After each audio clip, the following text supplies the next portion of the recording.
hati. Ya pemirsa, untuk lebih menyejukkan kolbu kita pagi hari ini, kita dengarkan lagi tausiah dari Pak Ustadz Asep Hidayat. Silahkan. Qamarun, Qamarun, Qamarun sidnan Nabi Qamarun,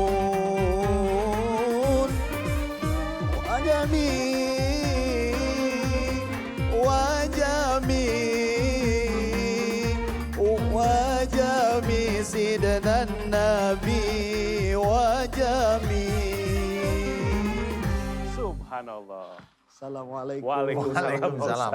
Silakan. Apa kabar Pak Ustaz? Baik, alhamdulillah. Silakan Ustaz. Bismillahirrahmanirrahim. Alhamdulillah. Pak Ustadz gimana kabarnya? Alhamdulillah sehat. Luar Alhamdulillah. biasa. Pak Ustadz ini selalu ceria, apalagi sekarang sambil nyanyi makin ceria lagi nih. Pak Ustadz, tema kita menjaga perkataan yang baik. Baik. Apakah mungkin seorang Ustadz Asep ini selalu senyum, selalu ceria karena selalu menjaga perkataannya? Coba kita bukti. Bismillah. Mohon izin dulu Ustaz. Silakan. Bismillahirrahmanirrahim. Bismillahirrahmanirrahim. Assalamualaikum warahmatullahi wabarakatuh. Waalaikumsalam. Alhamdulillahirabbil alamin. Wassalatu wassalamu ala asrafil anbiya'i wal mursalin wa ala alihi wa sahbihi ajmain amma ba'du. Para pemirsa di seluruh tanah air dan para hadirin yang ada di studio yang dimuliakan oleh Allah Subhanahu wa taala. Puji dan syukur kita sampaikan kepada Allah Subhanahu wa taala. Salawat dan salam semoga tercurah kepada baginda Nabi Muhammad sallallahu alaihi wasallam. Para pemirsa MNC TV dimanapun berada, tema kita kali ini adalah menjaga perkataan yang baik. Allah menyampaikan di dalam Al-Quranul Karim, A'udzubillahi minasyaitonirrajim. Ku anfusakum wa ahlikum nara.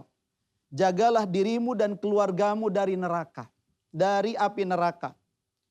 Kita semua ingin terbebas dari api neraka. Lalu bagaimana caranya? Maka salah satunya yang harus kita lakukan adalah kita harus mampu menjaga lisan kita. Kenapa? Rasulullah pernah menyampaikan di dalam hadisnya. Salamatul insan fi hibdil lisan. Selamatnya manusia itu adalah tergantung daripada mampu menjaga lisannya atau tidak. Lisan ini kalau dipakai berzikir kepada Allah akan dapat pahala. Tapi kalau sekiranya lisan ini dipakai bermaksiat kepada Allah, menyakiti orang lain, apalagi menyakiti orang tua, apalagi menyakiti istri, menyakiti suami, Masya Allah. Maka mari kita sama-sama jaga lisan kita. Karena keselamatan kita salah satunya tergantung daripada kita mampu menjaga lisan dan perkataan kita. Maka ada yang mengatakan bahwa lisan ini lebih tajam daripada pedang. Maka sangat berbahaya apabila kita berkata-kata yang tidak baik. Contoh kepada anak kita, nak kamu bodoh. Maka yang ada di pikiran anak kita, saya bodoh, saya bodoh, saya bodoh. Maka niscaya anak kita jadi bodoh. Masih ingat mungkin hadirin ketika Imam As-Sudais, ya, pada saat itu dia nakal sekali, maka ibunya yang dikeluarkan dari lisannya, kamu harus pergi ke Mekah dan kamu harus jadi imam Masjidil Haram. Dan apa yang terjadi? Kekuatan dari lisan menjadi doa dan sekarang As-Sudais menjadi imam Masjidil Haram. Maka lisan sangat luar biasa, memiliki racun, memiliki madu yang sangat luar biasa. Racun bagi kita tapi juga bisa jadi madu buat kita. Ingat satu hadis yang Rasulullah sampaikan. Man kana yu'minu billah falyakul khairan aw liyasmut. Barang siapa beriman kepada Allah, maka berkatalah baik. Tapi apabila tidak mampu berkata baik, maka lebih baik diam saja. Itu lebih baik. Makanya ada yang mengatakan bahwa diam itu adalah emas. Maka kalau ingin punya emas, cukuplah diam. Insya Allah mungkin emasnya bukan emas batangan. Tapi nanti di akhirat kita mendapatkan surga yang terbuat dari emas. Yang terbuat dari berbagai macam keindahan. Mudah-mudahan apa yang saya sampaikan bermanfaat untuk diri saya dan kita semuanya. Wal-afu minkum. Wassalamualaikum warahmatullahi wabarakatuh. Waalaikumsalam warahmatullahi wabarakatuh. Lidah tidak bertulang. Kalau bertulang gimana? Kenapa tidak bertulang? Karena lidah itu lentur. Karena lentur kadang-kadang kita nggak bisa kontrol apa yang kita ucapkan. Dan tidak jarang juga itu menyakiti hati orang lain. Makanya berkata Pak Ustadz Asep, diam itu adalah emas. Mudah-mudahan Allah menyiapkan emas untuk kita di surga kelak. Amin. Amin. Ya. Sekarang sudah di tengah-tengah kita, saya panggilkan seorang penyanyi, ini penyanyi senior. Kita panggilkan Norma Yunita.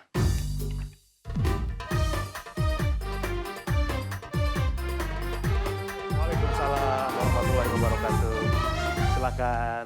Pak Ustadz, Iya. Assalamualaikum. Waalaikumsalam warahmatullahi wabarakatuh. Silakan. Tuh. Ini saya panggilnya enaknya Mbak Norma atau Bunda Norma? Mbak Norma aja. Mbak Norma aja ya. Oke, Mbak Norma. Gimana kabarnya sekarang? Baik, Alhamdulillah. Alhamdulillah. Alhamdulillah. Masih nyanyi nggak? Masih, tapi walaupun tidak sederas dulu ya. Tidak Tapi semua. masih.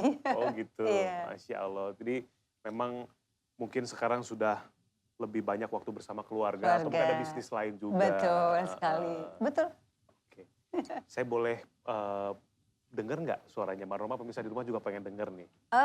Boleh-boleh aja sih. Nah, ngos-ngosan Santai. di sini nggak bikin capek, tapi bikin kita banyak ilmu. Insya Allah ngobrol dengan bintang tamu kita, Mbak Norma. Mbak, kita ke depan dulu ya? Yuk. Ya, silahkan di sini. Di mana? Sebelah sini, ya, hadap ke Pak Ustadz. Nah, di situ, Ya. udah bagus. Mbak Norma, Ya. berkarir dari tahun 1900, Dari usia saya 9 tahun, tahun 70-an. tahun 70-an. Iya. Masya Allah. Belum lahir kita. Iya, saya masih rencana jangka panjang waktu itu. belum ada ya.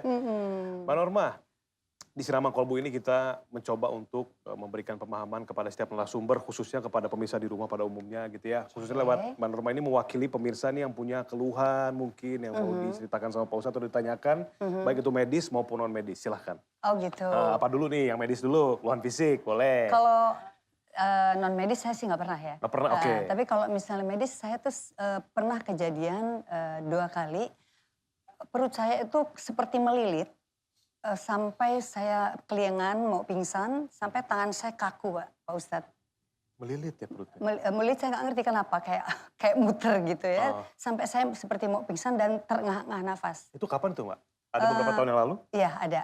Mungkin ada sempat 2 kali. Yang terakhir baru mungkin sebulan yang lalu. Oh baru. Terus berarti. yang pertama kali mungkin udah sekitar 1,5 tahun, 2 tahun yang lalu. Oh.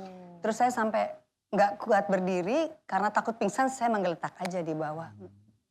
Apa namanya antisipasi takut kepala terbentur. Oh. Terus saya minum air panas apa segala macam agak mereda sampai keringat dingin saya sampai menggigil saya. Tapi setelah itu sembuh sendiri. Saya disuruh ke dokter, saya nggak mau. Mau ke dokter. Nah itu saya nggak ngerti saya kenapa, terus pernah kejadian lagi gitu Pak Ustadz. Hampir Itu sama. hampir sama. Cuma kalau yang Perutnya kedua muter, tidak.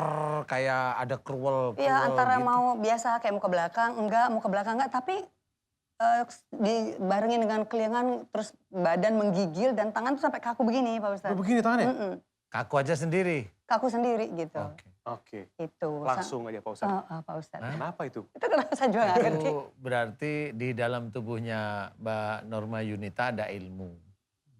Ilmu. Ada ilmu, insya Allah. Kemudian ada yang nyerang. Non medis itu jelas non medis. Oh serem. Sampai Ya, tangan nggak begini. apa-apa, nggak usah serem. Saya tadi kagetnya pas begini ini nih. Set tuh. Nah, Saya Iya. sadar karena saya takut jatuh pingsan, saya sengaja menggeletakkan diri supaya Tapi kepala saya ininya tidak terbentur. mencengkram. Terus lama-lama badan dingin semua rasanya, pokoknya seperti ada di ruang di freezer gitu ya. Terus tangan lama-lama kaku. Ya, kaku bisa aja kaku begini bentuk harimau bisa. Ya, itu ilmu biasanya. Ilmu ada yang nyerang seperti Oh itu. gitu. Tapi ya memang nggak tahu. Itu nanti kalau itu kumat lagi ya nggak tahu. Taunya asam lambung naik gitu aja. Kemarin waktu yang kedua kali kena seperti itu nggak separah yang pertama, Pak. Yang pertama parah banget. Yang pertama parah banget sampai saya berpikir, aduh saya kayaknya mau dipanggil sampai saya berpikir seperti itu. Ya Allah. Kalau Pak Ustadz kalau ilmu seperti ini, kan ilmu tuh macam-macam Pak Ustadz ya. Iya. Beda nggak sih antara ilmu yang ada perjanjian atau ilmu yang turun begitu saja tuh reaksinya beda nggak? Apa sama aja?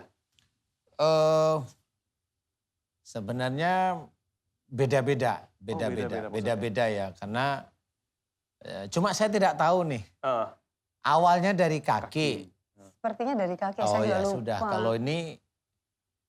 Kalau ini memang ada sesuatu yang untuk mengingatkan Mbak Norma aja. mengingatkan. Harus sadar. Iya. Jadi maksudnya bukan sekedar ilmu gitu Pak Ustadz? Bukan sekedar hanya di dalam tubuhnya ada ilmu. Oh. Jadi itu menjadikan ilmu di dalam tubuhnya Mbak Norma itu ketakutan ceritanya. Oh, Jadi gitu. ini kalau makanya saya tanya ini awalnya di mana nih kaki dingin, tapi Mbak Norma taunya seluruh badan